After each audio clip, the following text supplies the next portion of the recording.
What is our society most in need of? Respect, because a lot of people just don't respect each other. People don't show manners. People don't even hold the door for people much anymore. I kind of find that irritating. When you see people like driving in traffic, they're just complaining about others.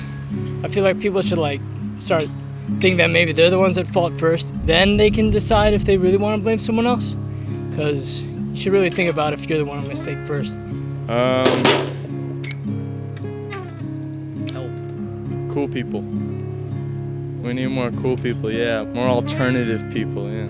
Like heavy metal artists, yeah. That's a hard question. Yeah.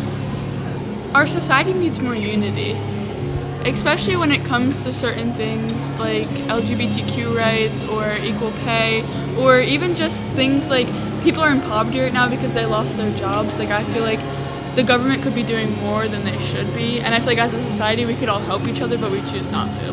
Yeah. I agree with that. I don't have much to say on that.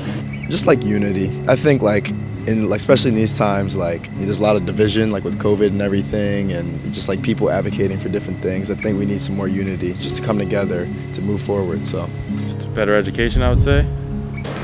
Money. Money.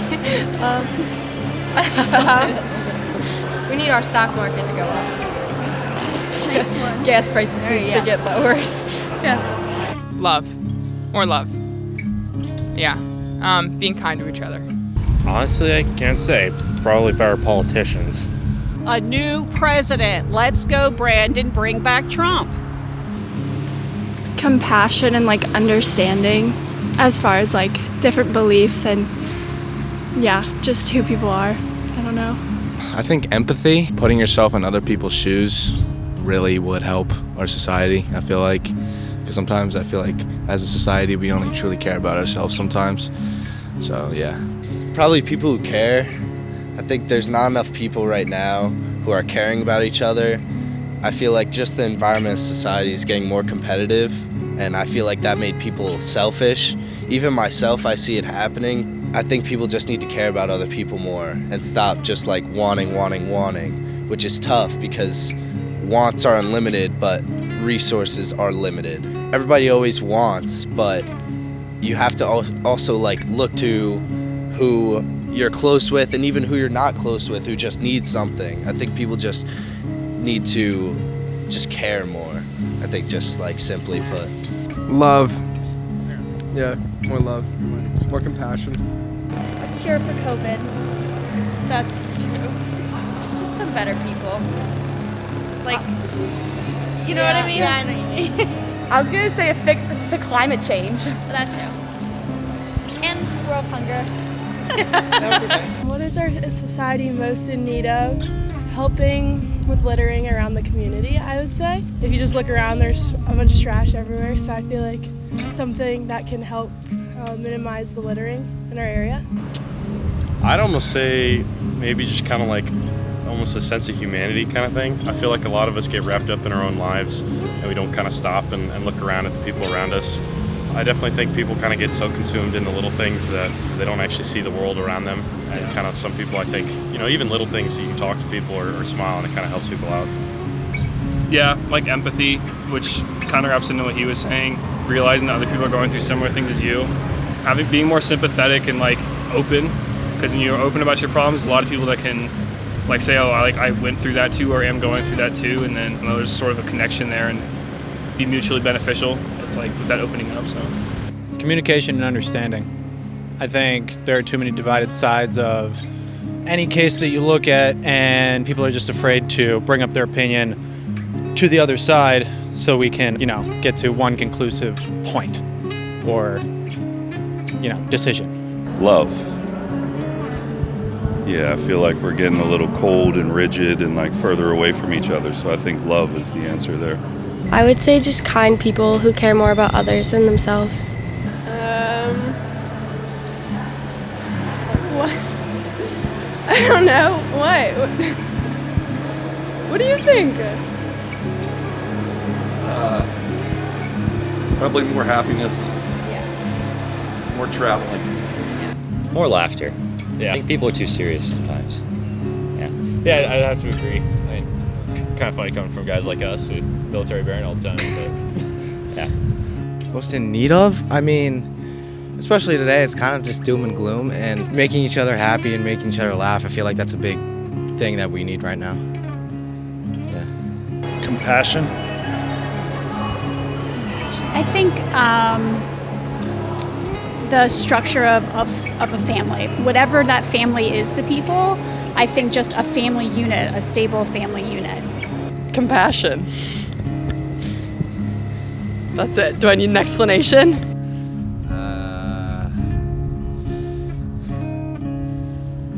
Smash and ass kicking, you know? Get kicked on the ass. Peace. There's a lot of violence going around, a lot of shooting, and we just need to come together some way, somehow, to, you know, prevent, you know, shootings, prevent a lot of, you know, negativity. Some type of way to bring people together. I think that's what we need for going into 2022 and beyond. Awareness, but awareness in the sense of understanding and pausing to actually critically think before speaking. Like, just not a social media, you know, inherent reaction where you're just speaking out to avoid. You're speaking to other people, you're thinking, and you're expressing thoughts to other people. And the thoughtlessness from your own issue gets like a tumor sent out into the universe, and then it makes other people become neoplastic, and it spreads and it spreads and it spreads. And I think that people need to stop and pause and say, okay, what do I believe? How does this fit into my life? Why do I need to react? And when I do react, if I do, should it not be more well thought out so that I'm not just spreading the angst and the anger? And we know psychological health is on a severe decline, and it's proportional to, you know, social media. You know, I use YouTube as well. I love YouTube, but I largely use it for educational videos like I presume you're making. I think there's a lot of value in the technology if it's used in the way that expands people's awareness and not used for low energy pursuits. It's a tool. I mean, YouTube, there is no better tool for education than YouTube, as far as I could tell.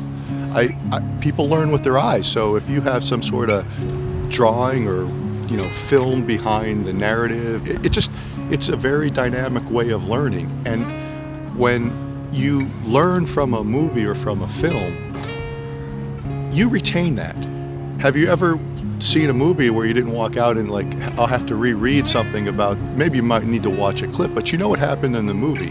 Whereas if I give you a book, or if you know, look at something else, you lack the ability to retain, we all do, certain things. Why is it that movement in a video kind of environment so setting in our brain? I think it's a very powerful tool. When used for good, but when used for bad, it's also very powerful. Hence, therein lies the problem. That last interviewee you heard from was Dr. Joseph Libinati, a professor of cardiovascular physiology at the University of Pennsylvania in Philadelphia. He has a new book called His Name Was Ellis, and on his website it has this rather relevant blurb. It says, "As sentient, rational beings, we humans are drawn towards understanding the world and our significance in it. Enlightenment thinking, emphasizing science and logic, has provided a fundamental framework in our conceptualization of the such. As a basic scientist, physiologist, I have subscribed to this mode of thought throughout my professional career. However, a few years ago, I found myself looking for personal truths beyond the realm of pure fact. Hence, I became enthralled with the arts, particularly literary fiction. I believe that it is at the intersection of where the arts meet the sciences that our humanness can be realized." I thought that was relevant and I wanted to share with you. Joseph Libinati's book, His Name Was Ellis, has this little blurb about it. "When an irreverent South Boston artist receives counseling from a renowned Ivy League-trained psychotherapist, we are forced to ask which of our characters is more mentally stable, the doctor or the patient." You be the judge. I've included a link in the description to his book. You should buy it. Thank you.